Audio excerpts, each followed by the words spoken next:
დადგა ახალი წელი და შობა და რაც უნდა დაძაბული სიტუაცია იყოს ქვეყანაში, ეს დღეები წლის განმავლობაში მართლაც ყველაზე ჯადოსნური დღეებია. ამ დროს ძალიან აქტუალურია საახალწლო ფილმები, რომლის ყოველი ნახვა დადებით ემოციებს გვიღვიძებს და თკბილ ბავშვობაში გვაბრუნებს.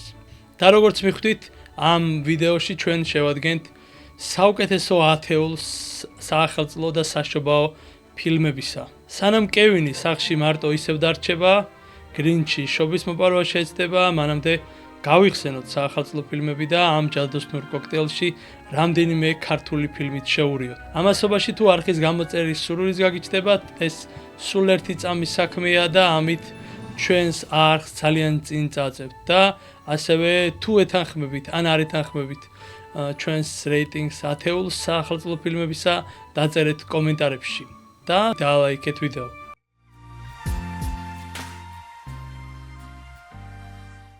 დავიწყოთ მე-10 ადგილი და 10-ული გავხსნათ ჯიმ ქერის ბრწყინვალე როლით გრინჩით. როგორ მოიპარა გრინჩმა შობა, ეკრანებზე 2000 წელს გამოვიდა და სცენარის მიხედვით გრინჩი ხუილში ცხოვრობს, მწვანე და თმიანი კაცია და არავის უყვარს. გრინჩი იჯდა მარტო ხელამთააზე თავის გამოქვაბულში და თელს სამყაროზე ბრაზდებოდა. ყველაზე ძალიან გრინჩს არ უყვარდა შობა და ერთხელაც გრინჩმა სანამ უდარდელ ჰუვილებს ეძინათ, გადაწყვიტა მოეპარა შობა. დარწმუნებული ვარ, სიუჟეტის დანარჩენი ნაწილი ბევრ თქვენგანს სეპირად ახსოვს, ამიტომ მოდი უბრალოდ ვთქვათ, რომ ბევრისთვის ყველა დროის ფავორიტი ფილმი როგორ მოიპარა გრინჩმა შობა, ჯიმ ქერის ბრწყინვალე შესრულებით ჩვენ რეიტინგში მე-10 ადგილს იკავებს. 10-ული გავაგზავნოთ კრის ვან ოლსბერგის ბავშვური ზღაპრის ეკრანიზაციით პოლარული ექსპრესი. 2004 წელს გამოსული ეს ფილმი გვიყვება პატარა ბიჭზე, რომელსაც თანატოლები დასცინიან მხოლოდ იმის გამო, რომ მას ჯერა სანტა კლაუსის არსებობის.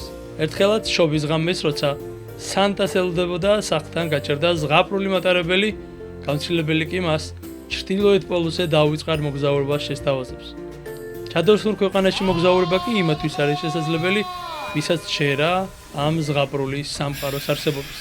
და ფილმის რეჟისორი რობერტ ზემეკისია, ხოლო ტომ ჰენქსი ასრულებს რამდენიმე როლს. ის ფილმში არის მთხრობელი, მატარებლის გამცილებელი და სანტა კლაუსი. საშობაო ფილმების ფანებისთვის კი აქ ძალიან ბევრი სიურპრიზია.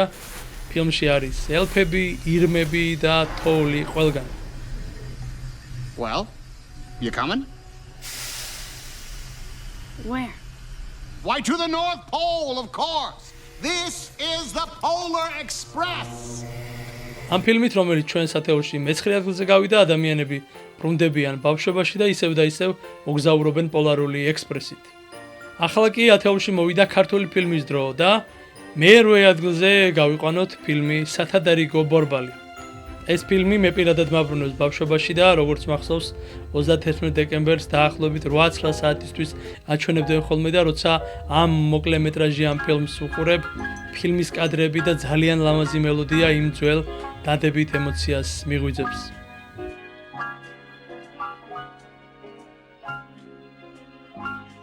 სათადარიგო ბორბალი 1978 წელს რეჟისორმა ამირან დარსავილიძემ გადაიღო. რეზო გაბრიაძის სცენარის მიხედვით ფილმში პროვინციული ქალაქის მკერავი გოგი ახალი წლის შესახვედრად მიემგზავრება.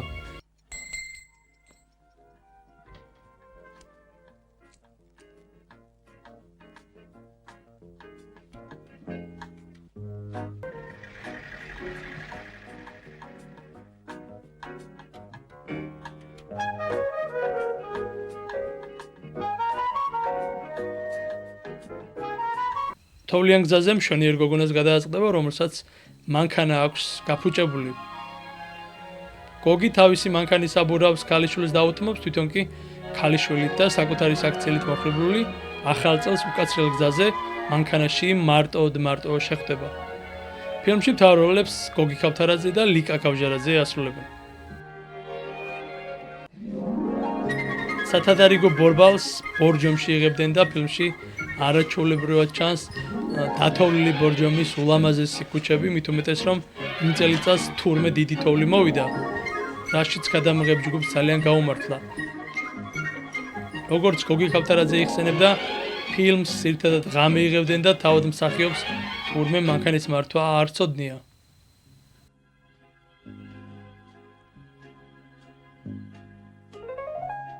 სათადარიგო ბორბალი კი დარჩა ფილმად, რომელიც ყოველ ახალ წელს მაყურებელს სადღესასწაულო დადებით განწყობას უმძაფრებს. ჩვენს რეიტინგში კი მომდევნო ადგილი ერგო ფილმს მარტო სახლში, ნიუ-იორკში დაკარგული. Hiya, pal. ლეგენდარული ფილმის მეორე ნაწილი, რომელშიც მოქმედება ნიუ-იორკში ხდება. ოჯახთან ერთად ფლორიდაში გაფრენის მაგივრად კევინი ნიუ-იორკში მარტო აღმოჩნდება, სადაც სასტუმროს კლერკთან და მომსახურე პერსონალთან პრობლემების მიუხედავად მამამისის საკრედიტო ბარათით სასტუმროს ნომერს მაინც აიღებს. როცა კევინი თავის ძველ მტრებს ბანდიტებს გადაეყრება, ის ცდილობს ჩაშალოს მათი გეგმა, რაც არის შობამდე მოხუცების სათამაშოების მაღაზიის გაძარცვა. ეს იყო მე-7 ადგილი და მე-6 ადგილზე მოდი ისევ ქართული ფილმი გავიყვანოთ. რამ შვენიერი ნაძვისხია. ნეილონისა? ეს რა ვიტყვა, ნეილონისა, ნამდვილად მიგამოგაწას დედაქალაქიდან. ეს ფილმი არის ნეილონის ნაძვისხე და თუ ეს ფილმი არ გინახავთ, აუცილებლად ნახეთ, რადგან 1985 წელს გადაღებულ ამ ფილმში იმდროინდელ საბჭოთა ფილმებისგან განსხვავებით ნაჩვენებია მაშინდელი საზოგადოების ნამდვილი სახე. ამ ფილმში ვერ ნახავთ შრომისგან ბედნიერ მეჩაიებს, ვერც საბჭოთა გეგმის შესრულების დროს მომღერალ საზოგადოებას. თქვენ სახეზე გატყობ ჩაის საკილწებს დანდებოდით დედაქალაქში ნამდვილად. რეჟისორმა რეზო ესაძემ ფილმში ინტუიციით და დიდი სიზუსტით აღწერა ქართველების იმპულსური ბუნება. დავთაფთები დიდებული ხალი ვყავ ჩვენ ეგრედებს. როგორ? იმას რომ არ დაეწერა ის წერილი რა ეშველებოდა ჩვენს ქართულ ჩაის. მალე ალბათ ფაბრიკამ ის მაგივრად ცემენტს გამოუშველეს. სცენარის მიხედვით 31 დეკემბერს ყოველმხრივ განსხვავებული ადამიანები ერთ ავტობუსში აღმოჩნდებიან. ახალი წლის დადგომამდე სულ რამდენიმე საათია დარჩენილი და ამის შემდეგ რაც ხდება, იმაში მსოფლიოს სხვადასხვა ქვეყნების მაყურებლებმა თავიანთი ქალაქების რეალობა დაინახეს. და როგორც სცენარის ავტორი ამირან დოლიძე აღნიშნავდა, ავტობუსის თახშული სივრცე იყო იგაური ფორმა სახელმწიფოსი, რომელიც არსაითკენ მიდიოდა. რომელი ხარ, ჩემზე უკეთესი და რავს კადრულობ ისე თქვენთვის რომ არ უკადრებიათ ჩემ? ნაგავი ხართ ყველა. ვაიმე დედა? ვიღარ კაცოშე? მიცანი. ვერ გიცანი? არ დაგვაჩნდა თავზე კაცო. რა უნდა რა? ვიღარ კაცო შენ ვინ გამაგებით ერთი? უხრამადლია შენი ცემა.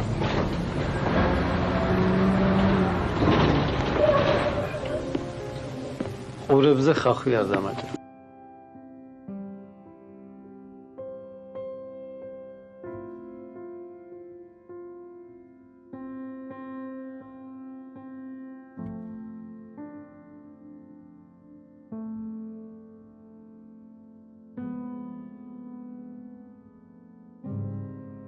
მოდი მე-5 ადგილზე ყველა დროის ყველაზე პოპულარული ქართული მუსიკალური კომედიის ჟანრის მხატვრული ფილმი ვერის უბნის მელოდიები გავიყვანოთ. Io protesto! იგი პირველი ქართული მიუზიკლია და მასში ქართველი ვარსკვლავების თელი სამსახიობო შემადგენლობა მონაწილეობს. დარწმუნებული ვარ, ძალიან ბევრს ახსოვს დეტალურად ამ ფილმის სიუჟეტი.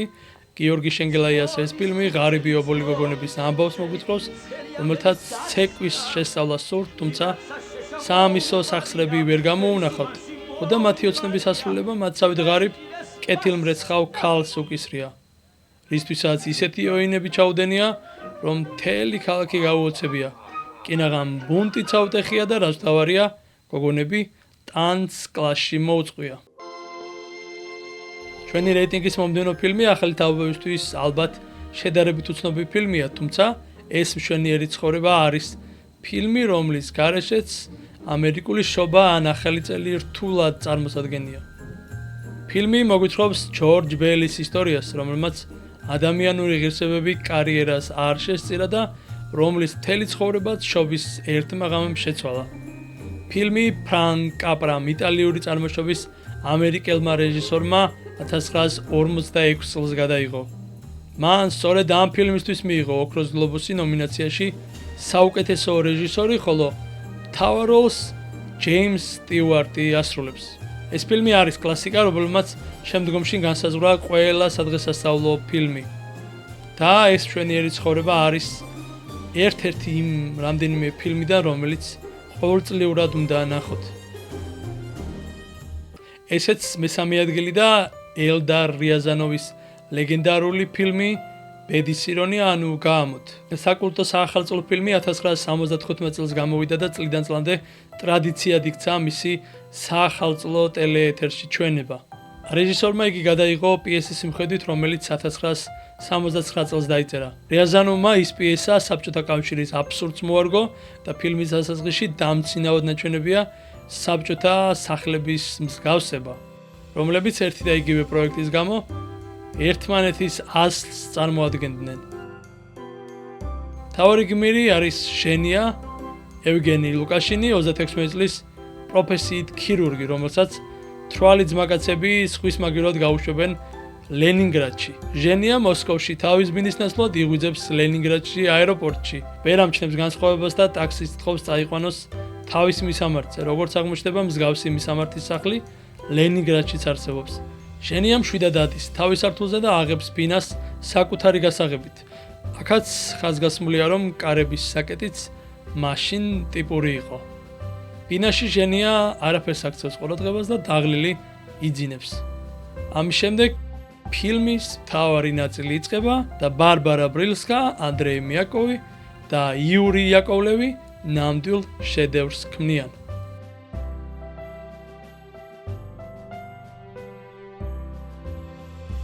ჩვენი რეიტინგის ფინალური 2 საუკეთესო ფილმი ადვილი გამოსაცნობია და თუ თქვენც მოახერხეთ ამ ფილმების გამოცნობა, მაშინ დაწერეთ კომენტარებში. მომდევნო და ჩვენი რეიტინგის მეორე ადგილზე გასული ფილმი არის 1990 წლის ამერიკული საოჯახო კომედიური ფილმი მარტო სახლში. ფილმის რეჟისორი კრის კოლუმბუსია, ხოლო მთავარ როლს, ანუ კევინ მაკალისტერის როლს ასრულებს მსახიობი მაკოლეი კალკინი. მისი პერსონაჟი არის 8 წლის ბიჭუნა, რომელსაც ოჯახი პარიზში საშობაოდ გამგზავრებისას შინ შეცდომით ტოვებს.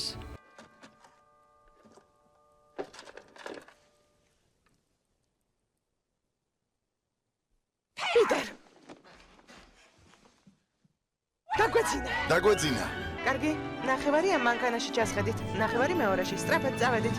სასიამოვნო მოგზაურობას გისურვებთ. საფრანგეთიდან დრამა ჩამოვიდეთ. ბიჭუნა მარტოა და თავისუფალი, მაგრამ მოგვიანებით იძულებულია პირისპირ შეხვდეს დაბრკოლებას. ორ ქურდს. 5 ბიჭი, 6 გოგო, 4 მშობელი, 2 მძღოლი და 1 გნოლი მსხლის ხეზე. კევინის ისტორია ალბათ ყველამ ძალიან კარგად იცის, თუმცა ჩვენც მინიმუმ წელიწადში ერთხელ დიდი სიამოვნებით უყურებთ ისევ ამ ფილმს და მასაც ჩვენთვის საოცრად დადებითი და ამაღლებული საახალწლო განწყობა მოაქვს.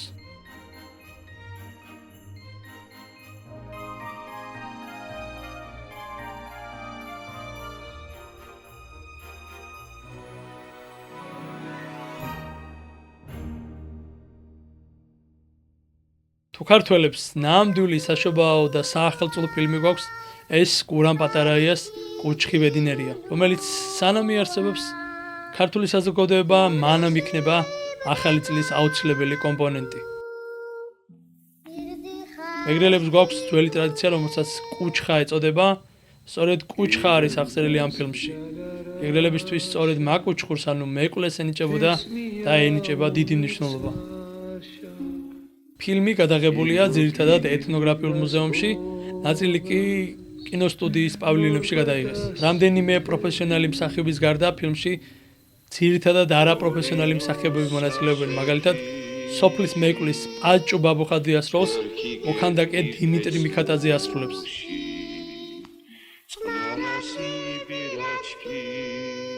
ალბათ ყველასთვის ცნობილია, რომ ფილმში პერსონაჟების ნათქვამი ფრაზები ფრთიან გამონათქვამებად იქცა.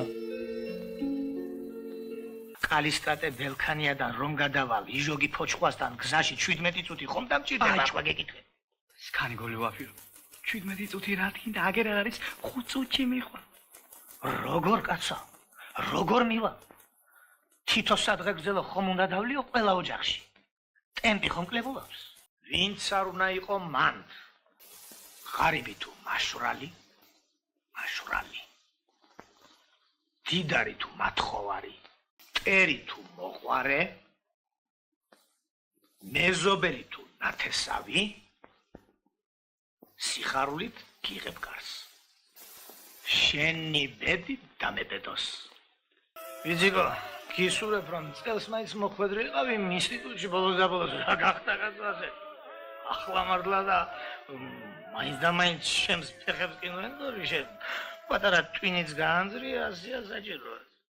სასისკი უყვარს ჩემს ბროლიას. აუ, ამსუ აღამისა სასისკის სამიშო შეგა. უშავს იყო 3 დღეა სპეციალურად ვაში მშიდებ. მოდი კალბასი იყოს ეზო. მამეტანი უყვარს. უყვარს ხომ? ფილმში ისმის საოცრად დადებითი და ტკბილი სადღესასწაულო ემოციების მომტანი მეგრული სიმღერა, რომელიც იაკობ ბობოხიძემ დაწერა და ირაკლი უჩანეშვილმა და ლენა რაქვიაშვილმა შეასრულეს.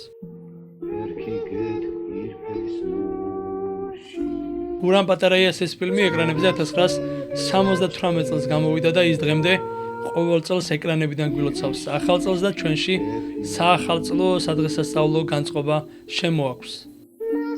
ჩვენი საახალწლო ფილმების ათეული ასე გამოიყურებოდა, თუ რეიტინგს ოდნავ გავზრდიდით, მაშინ ბევრი სხვა ფილმის მოხვედრად შეიძლებოდა, მაგალითად, ფორმულა კრეატივის მიერ გადაღებული ფილმები, მათ შორის რაც ყველაზე ძალიან გიყვარს. ასევე სხვა ფილმების, თუმცა ეს ათეული ასე გამოიყურება. დააკომენტარეთ თქვენი საყვარელი ფილმები, რომელიც ამ ათეულში ვერ მოხვდა, ლაიქები არ მოაკლოთ ამ ვიდეოს და გამოიწერეთ არხი. დიდი მადლობა, ბედნიერ შობა ახალ წელს გისურვებთ. Irogilindas bonas norvedas intere